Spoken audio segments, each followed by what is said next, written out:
me donner la parole, je vais aller très vite. Je voudrais soulever 3 points.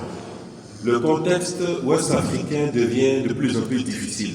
En effet, il y a une idée qui commence à sortir selon laquelle la démocratie ne serait pas adaptée à nos réalités africaines. Et il existe des chefs d'État qui nous expliquent d'ailleurs que pour qu'on aille au développement, il faut mettre la démocratie de côté pendant un moment. Pourtant, ce que ceux-là ignorent est qu'il y a un traité qui s'appelle le traité du Mandé qui existait au niveau de l'Empire du Mali, le XIIIe siècle, et qui parlait de droits de l'homme.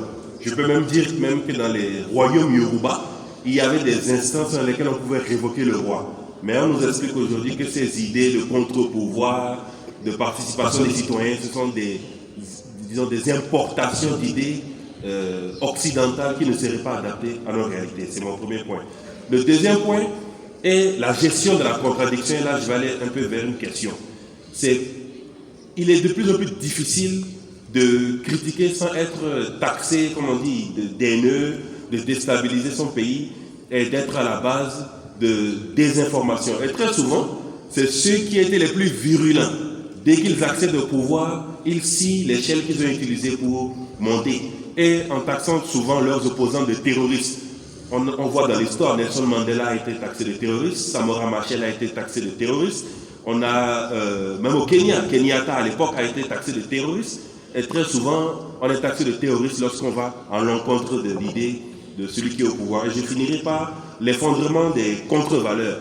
Nos organismes régionaux ne marchent pas. Lorsque j'ai vu que la RDC et le Rwanda sont allés faire la paix aux États-Unis, moi j'ai eu mal au cœur. Je me suis dit, mais il faut que le président américain puisse parler à 2 pays frères. Que faisaient les organisations régionales et les autres pays africains? Que faisait l'Union africaine? Je trouve que c'est une honte pour notre continent. Et je terminerai par parler du fait que les organismes qui sont censés nous départager, nos États même ne les respectent plus. Je donne l'exemple de mon pays. On a la Cour africaine des droits de l'homme.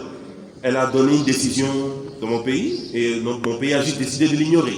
Donc un arbitre dans un match vient, donne un carton rouge et un joueur qui dit je ne sors pas. Vous pouvez demander comment moi je gagnerai ce combat, ce match-là, si mon adversaire décide que lui ne respecte absolument aucune décision des arbitres. Et c'est un problème qu'il faut se poser. Respecter les juridictions nationales et internationales. Merci.